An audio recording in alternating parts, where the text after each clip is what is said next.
Isso é um clerotério, uma máquina inventada na Grécia Antiga para garantir que as pessoas certas participassem da democracia. Hoje, quando a gente pensa no sistema democrático ou na composição de um governo democrático, uma das primeiras coisas que vem à mente são as eleições, as campanhas, os partidos, os políticos, o voto. Mas na antiguidade a coisa era bem diferente. Inclusive, todas essas coisas poderiam ser consideradas bastante antidemocráticas. A verdadeira democracia, pelo menos para os gregos antigos, tinha a ver com outras coisas, com grandes aglomerações, com sorteios e até com dispositivos um tanto inusitados, como o clerotério. Esse é o Estranha História e é sobre a democracia e principalmente as eleições na Grécia Antiga que nós vamos falar nesse vídeo.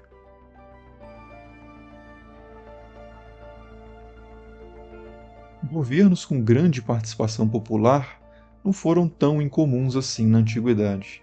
É possível ver algumas experiências desse tipo na Mesopotâmia, na África Central, na Índia, na América do Norte e em várias outras regiões. Mas por uma série de razões, a Grécia Antiga, e mais especificamente a cidade de Atenas, é que acabou ficando marcada na história ocidental como o berço da democracia. Antes disso, Atenas tinha sido governada por muitos séculos por um pequeno número de nobres, os eupátridas, uma aristocracia bastante fechada que se dizia descendente dos antigos heróis e que controlava as principais terras da região. Anualmente, os eupátridas escolhiam entre eles alguns representantes, os arcontes, que governavam a cidade juntamente com um conselho, também formado apenas por eupátridas, chamado de Areópago. Essa grande concentração de poder, naturalmente, acabava gerando insatisfação em outras partes da sociedade ateniense. Não só entre os mais pobres, que muitas vezes se revoltavam, mas também entre os ricos que não vinham de famílias aristocráticas. É que Atenas, nessa época, tinha um comércio marítimo muito poderoso e, consequentemente, tinha também uma elite comercial muito poderosa. Mas como ela não era parte da elite tradicional dos eupátridas, que era definida por critérios de nascimento, ela acabava tendo pouco espaço na política. Mas isso começaria a mudar a partir de uma série de reformas que no final transformariam a aristocracia ateniense em uma democracia.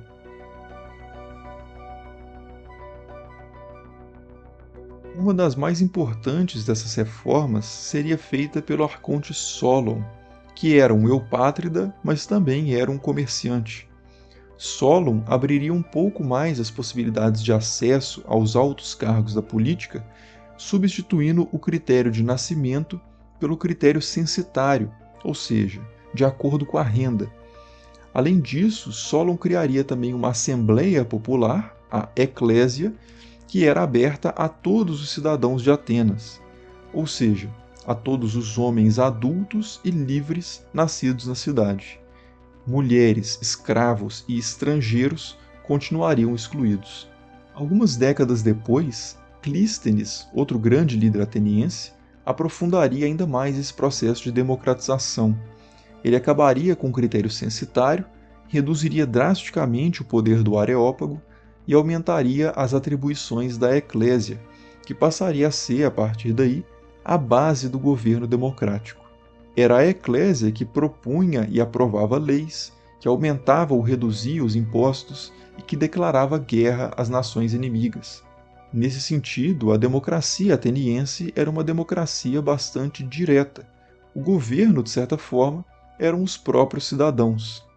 Agora, por mais interessante que esse sistema possa parecer na teoria, na prática ele era um tanto complicado. A Eclésia se reunia apenas esporadicamente, talvez uma vez por mês, para discutir os rumos de Atenas, e milhares de pessoas participavam dessas reuniões. Imagine milhares de cidadãos aglomerados em uma praça ou em um campo aberto, tentando argumentar e debater os argumentos uns dos outros. Não é, obviamente, uma situação ideal para planejamento estratégico ou tomada de decisão. Por isso, um outro órgão era fundamental na democracia ateniense, a Bulé. A Bulé era uma assembleia mais restrita, limitada a 500 cidadãos, que eram escolhidos do meio da eclésia para se dedicar em tempo integral aos assuntos da cidade. Aí sim, com mais tempo e organização, esse Conselho de 500 conseguia discutir de forma mais profunda as ideias e as demandas levantadas na eclésia e depois só apresentavam as propostas já bem elaboradas para a votação popular. Mas de onde vinham, afinal, esses 500 membros da Bulé? Como eles eram escolhidos exatamente? E é aqui que a gente entra propriamente na questão das eleições na democracia ateniense. Se é que elas podem ser chamadas realmente de eleições. Bom, na Grécia Antiga, democracia não era sinônimo de eleições. Pelo contrário, para que um governo fosse considerado realmente democrático, o papel das eleições tinha que ser limitado ao mínimo possível. A lógica por trás disso é que as eleições favoreciam muito mais os poderosos do que o povo comum. Para vencer uma eleição, era preciso ter influência, riqueza, carisma e até recorrer, quem sabe, à corrupção, à coerção e à violência. Assim, as chances de vitória de cada cidadão acabavam sendo radicalmente desiguais. Além disso, o próprio processo de disputa eleitoral, além de premiar estratégias imorais, era algo que poderia gerar intriga e divisão dentro da própria cidade. Segundo Aristóteles, as eleições populares em Arcádia, na região do Peloponeso, acabaram sendo abolidas exatamente por esse motivo. Mas qual seria então a alternativa? Deixar a escolha na mão de um indivíduo ou de um pequeno grupo também não seria democrático. E se a resposta não estava em um, nem em poucos, nem em muitos, qual seria a resposta? Quem, afinal de contas, deveria escolher os membros da Bulé? Bom, a resposta dada pelos atenienses era ninguém, pessoa nenhuma. Os membros da Bulé e de todas as outras instituições democráticas deveriam ser escolhidas por uma máquina. Esse é o Clerotherium, uma espécie de placa de pedra com vários espaços organizados em linhas e colunas. As colunas aí representam as tribos de Atenas, que desde as reformas de Clístenes eram 10, divididas por critérios regionais. Quando alguma instituição democrática, como a Bulé, por exemplo, precisava ser formada ou renovada, cada uma dessas tribos podia apresentar um certo número de voluntários. Esses voluntários colocavam então os seus nomes por escrito em fichas de madeira nos espaços do clerotério, até que a máquina fosse completamente preenchida. Feito isso, uma série de dados pretos e brancos eram misturados e colocados em um tubo fixado ao longo do clerotério. Os dados iam sendo retirados então um a um, e dependendo da cor do dado, uma linha de voluntários era mantida ou removida do dispositivo. O processo era repetido até que sobrassem apenas 500 nomes, 50 de cada tribo, que seriam então os novos membros da Bulé. No caso de outras instituições, como o Tribunal Popular, o processo era o mesmo, mudando apenas o número de voluntários e de escolhidos. Ou seja, o Clerotherium, no final das contas, era uma espécie de loteria. E realmente, para os antigos democratas, só a seleção por sorteio podia garantir condições de igualdade na formação de um governo. Além disso, eles acreditavam também que um sistema aleatório tinha a vantagem de minimizar a chance de que partidos ou de grupos unidos em torno dos próprios interesses se formassem dentro da Bulé e passassem a governar para si mesmos e não em benefício da polis.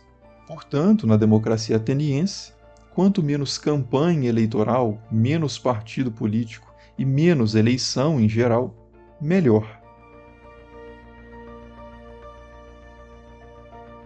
Claro que esse sistema também tinha lá os seus críticos.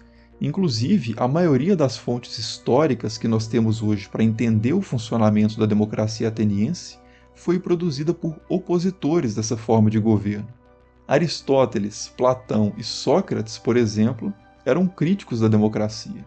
Esse último, inclusive, teria dito que, abre aspas, é loucura que os magistrados de uma cidade sejam escolhidos na sorte, quando ninguém sequer sonharia em escolher na sorte um piloto, um construtor, um músico ou qualquer profissional cujos erros causariam muito menos estrago do que os cometidos em um governo.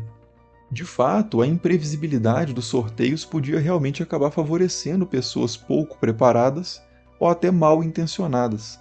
Por isso, todos aqueles aprovados no sorteio tinham que passar por uma espécie de entrevista preliminar diante do povo. E, em alguns casos, realmente, não tinha como fugir de eleições propriamente ditas. Cargos mais técnicos e delicados, como os de magistrados militares, por exemplo, eram escolhidos no voto. Mas, no geral, a sorte é que era realmente a grande eleitora na democracia ateniense. E seria assim até o fim. Depois da derrota de Atenas para Esparta na Guerra do Peloponeso, e mais tarde, depois de dominada pelo Império Macedônico e pelo Império Romano, a forma de governo no território ateniense seria profundamente transformada. Grandes potências democráticas na região seriam praticamente inexistentes nos séculos seguintes, e, quando voltassem a existir, acabariam assumindo formas muito diferentes do modelo original. Talvez para o bem, talvez para o mal. Então, qual a sua opinião sobre a democracia ateniense? Fique à vontade para comentar aí embaixo. A bibliografia consultada para esse vídeo, como sempre, está listada aí na descrição. Se você gostou, não deixe de clicar no botão de gostei. Muito obrigado pela atenção e até os próximos vídeos.